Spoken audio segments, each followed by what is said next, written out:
Tonight, the search intensifying for the killer or killers who murdered a woman, dismembered her, and put her remains in 3 suitcases in Delray Beach. CBS 12's Al Peffley talked to an expert, a forensic expert, on how police would go about trying to solve this case.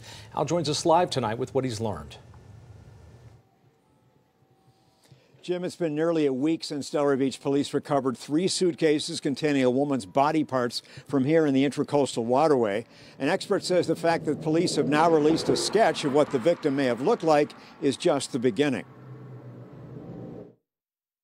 In your professional opinion, how likely is it that the police would be able to identify the remains that were found in these 3 suitcases? Well, it's all incumbent on somebody coming forward with missing person information.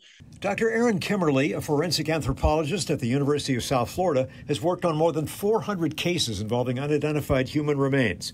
She says authorities can use fingerprints, DNA evidence, or dental records to try to identify the woman in the suitcases in Delray Beach. DNA can take a week, it could take months if you submit it to a national DNA lab.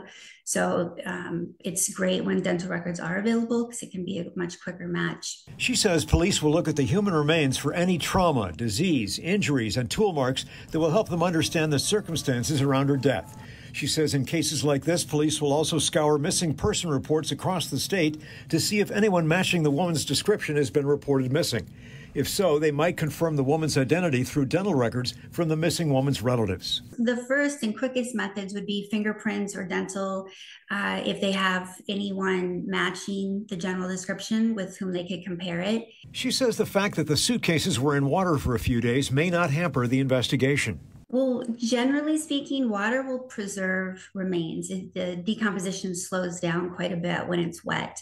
She says releasing a facial reconstruction image of the victim, as Delray Beach police did on Wednesday, is very important. You can show who that victim is and hopefully get leads that way. And then quickly get samples to the DNA labs to see if there is potentially a match. The challenge and where it will, investigations stall is because for one of many reasons, people aren't put into that missing person system.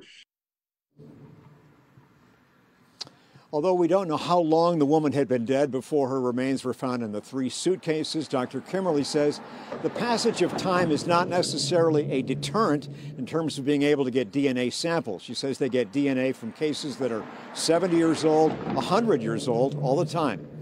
Live in Delray Beach, Al Peffley, CBS 12 News.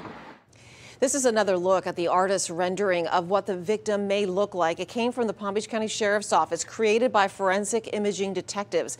Last year, CBS 12 News spoke to one of those detectives, Autumn Kirk. If you were attacked, say, on the sidewalk in a park, and there's no cameras and there's nothing else really around, but the eyewitness has this account of the crime that occurred, then we could do an interview with the eyewitness and come up with a suspect composite. She identifies unique features, and with computer software, she paints a picture of what the person might have looked like. If you have any idea on who this woman is, you are asked to contact Delray Beach Police.